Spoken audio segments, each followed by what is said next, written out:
Assalamualaikum warahmatullahi wabarakatuh.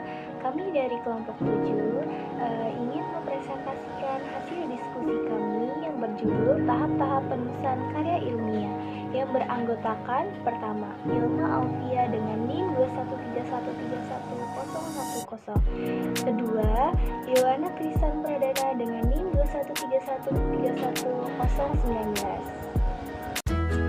Pengertian karya ilmiah.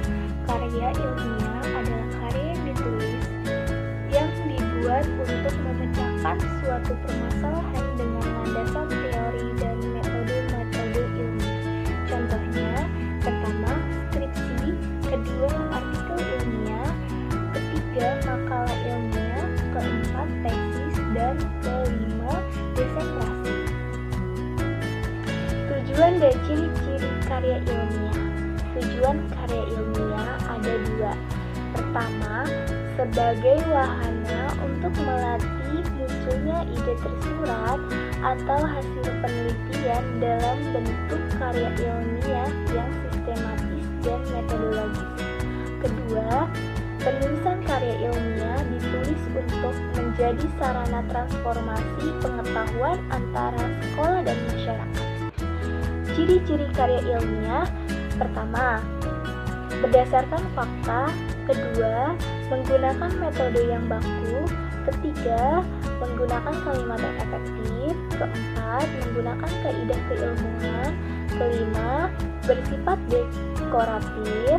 Dan keenam, bersifat objektif.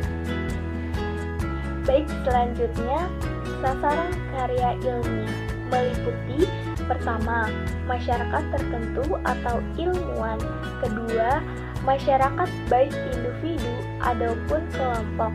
Ketiga, pemerintah dan lembaga tertentu. Tahap-tahap pembuatan karya ilmiah. 1. Menentukan topik penelitian. Seperti layaknya perencanaan sesuatu, karya ilmiah bisa dibuat dengan menentukan topik penelitian terlebih dahulu. Jika topik sudah ditentukan, akan lebih mudah untuk melakukan langkah-langkah penelitian selanjutnya. Ada banyak topik yang bisa diangkat dari aktivitas sehari-hari maupun fenomena yang terjadi dan tersorot oleh media. Kedua, membuat kerangka penelitian.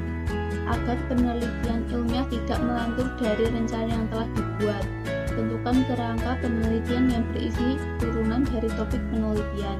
Hal ini akan membantu penyusunan karya ilmiah tetap sesuai dengan panduan tulisan yang ditentukan sejak awal. Ketiga, mengumpulkan bahan penelitian. Setelah membuat kerangka penelitian, karya ilmiah harus dibuat dari berbagai data dan sumber informasi yang jelas.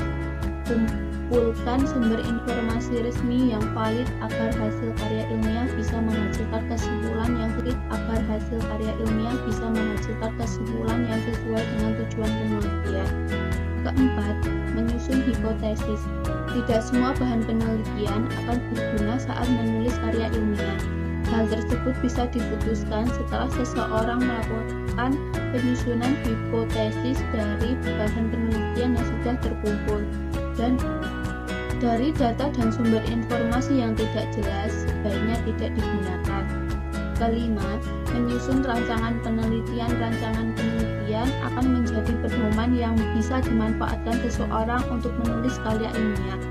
Hal ini seperti kerangka kerja yang bisa dijadikan acuan untuk melakukan sebuah analisis ilmiah atas fenomena sosial maupun penelitian sains. Keenam, melakukan percobaan dan metode penelitian proses. Hal ini merupakan salah satu hal yang penting menjadi inti dari sebuah penulisan karya ilmiah. Penulis bisa menentukan metode penelitian yang cocok untuk melakukan percobaan atau wawancara langsung sebagai bentuk konkret penelitian di lapangan. Tak terbatas pada penelitian, di dalam sebuah ruangan laboratorium, percobaan dengan metode wawancara atau survei angket juga bisa diadaptasikan pada fenomena sosial. Karya ilmiah tidak hanya terbatas pada penelitian kuantitatif tapi juga kualitatif. Ketujuh, mengumpulkan data dan menganalisis dari percobaan yang sudah dilakukan menggunakan metode penelitian. Akan dihasilkan data-data konkret terkait topik yang sudah ditentukan sejak awal. Kemudian melakukan analisis terhadap data dan kesimpulan. Hasil analisis juga bisa berupa kritik atau saran terhadap objek penelitian. Hasil karya ilmiah tidak selalu ditunjukkan untuk dapat diadaptasikan secara konkret terhadap masalah yang sedang diteliti. Sekian presentasi dari kelompok kita. Kemudian kami akan membuka sesi tanya jawab. Bagi yang ingin bertanya, bisa mengirimkan di grup WhatsApp atau live chat di Google Meet. Terima kasih. Wassalamualaikum warahmatullahi wabarakatuh.